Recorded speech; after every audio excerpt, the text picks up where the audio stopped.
Bill. Just thinking back to last night, I don't think we touched on the 3rd and 1 and 4th and 1 defensive stops. Those were sort of big plays in the game. When you watch the tape, what did you see on those that contributed to the stop? Yeah, the 3rd and 1 sack, where they tried, looked like they were trying to take a shot into the end zone, hit an explosive play there, and then probably go for it on 4th down. But Kyle got in there and made a good play. And then the 3rd and 1, as usual, when you stop them in short yardage, it's all about penetration, and we got some good penetration on both plays. On one follow-up on Kyle Duggar, in what areas have you seen him grow as a player this year? Obviously knowing that he probably grows in all of them, but maybe a couple that stand out to you. Yeah, I put everything down there. He's a good athlete. He's a smart kid. He learns a lot. He's playing with some very experienced players, with especially Devin and Phillips. But other guys in the secondary and other guys at the linebacker level too. Kai and Kyle and Jamie Bentley and those guys. So he's in there with a lot of experienced players. I'm sure he's learned a lot about everything. Keys, matchups, run force, pass coverage, blitzing,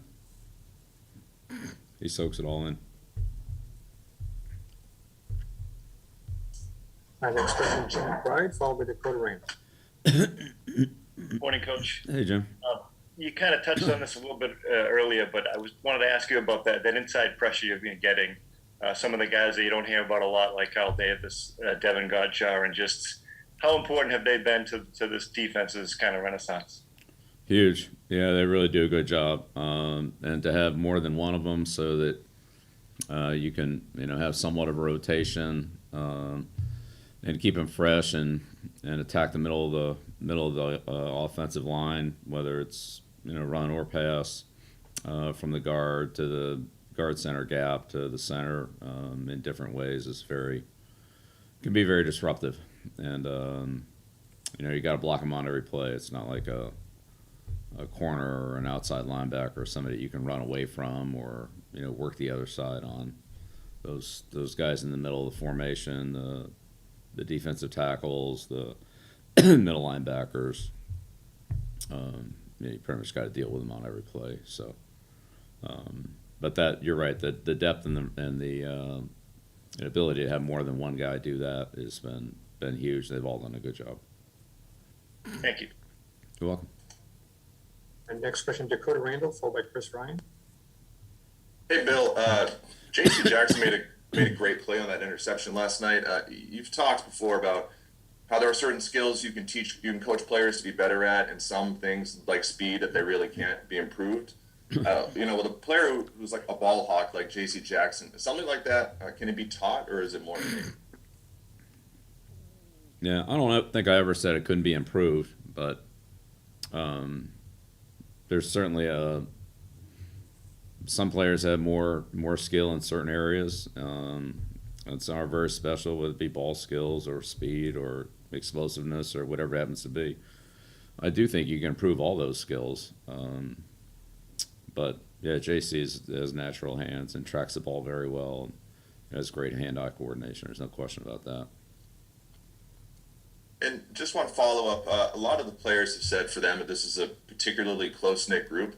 Just wondering if you would agree with that, and just kind of how it compares to some of the locker rooms from past seasons. Well, the relationship with the players, I think, is always a very special one. And it's not something as a coach that you can orchestrate. I think it just has to happen. Hopefully you put players together that we'll be able to form those kind of relationships and trust and camaraderie and all those things. But it's not anything you can legislate, or it just kind of has to happen. And so I'm glad it's happening, and I'm glad that they have that kind of feeling, because I do think there's a chemistry that goes with communication and anticipation and knowing what the other guy's doing and him knowing what you're doing and being able to play aggressively with all that. So, yeah, no, I think it's it's a good thing. I'm glad that they feel that way. I'm glad that's developing. And it takes time. It takes some success. It's again not something you can just talk about and just magically happens. I think you need to back it up with some results that reinforce what you're doing and what they're feeling. Thank you. You're welcome. Our next question, Chris Ryan, followed by Matthew Storm. Morning, Bill. How are you? Good, Chris. I want to ask you about the defense in short yardage situations. Obviously, interceptions, sacks, those types of things, dominate the highlights and so forth. But the way that your defense is performing in short yardage, what is the positive, tangible effects that has really collectively on a football team?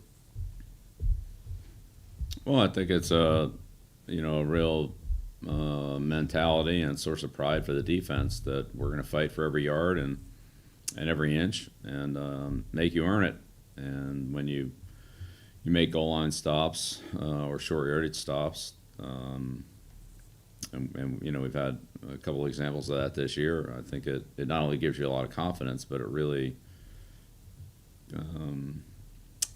again, just as a defense, as a unit, you kind of can say to yourself, we're gonna fight for every yard, and they're gonna have to earn it, and so. Like I said, we've done that a few times this year, but I think the players take a lot of pride in it. The goal line stand in the Dallas game, the stops last night. Those are real building blocks for that. And it's an area we weren't very good in last year, so it's good to see that improve some too.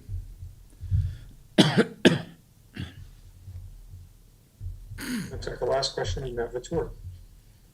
Hey, Bill. Building off of what Dakota asked, when you bring in a bunch of free agents and things, how much research, if at all, do you do into kind of what those guys are as a locker room presence?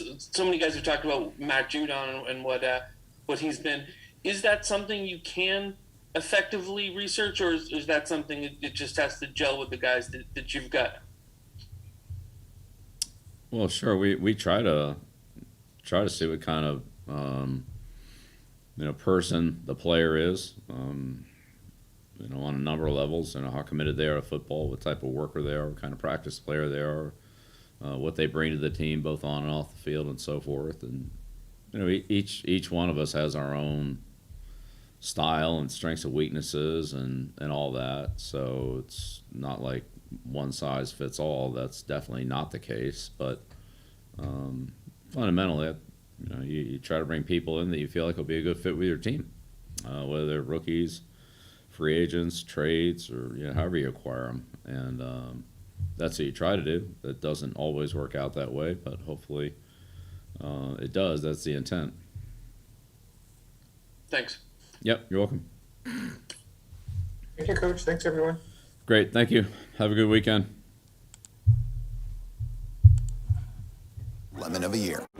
Opponents, I've gone up against thousands. And there's an opponent we're all up against, COVID-19. But there's a way to beat it. Get vaccinated. So when it's your turn, roll up your sleeves. And let's get to the finish line together.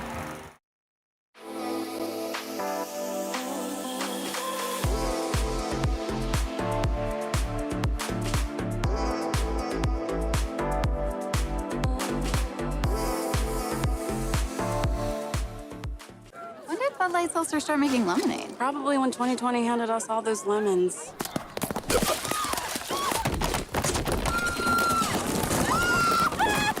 New Bud Light Seltzer Lemonade, packed with lemonade flavor after a lemon of a year. Opponents, I've gone up against thousands. And there's an opponent we're all up against, COVID-19. But there's a way to beat it. Get vaccinated.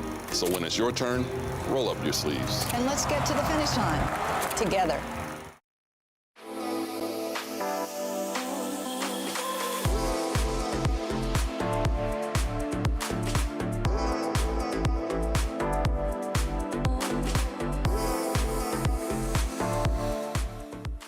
When did Bud Light Seltzer start making lemonade? Probably when 2020 handed us all those lemons.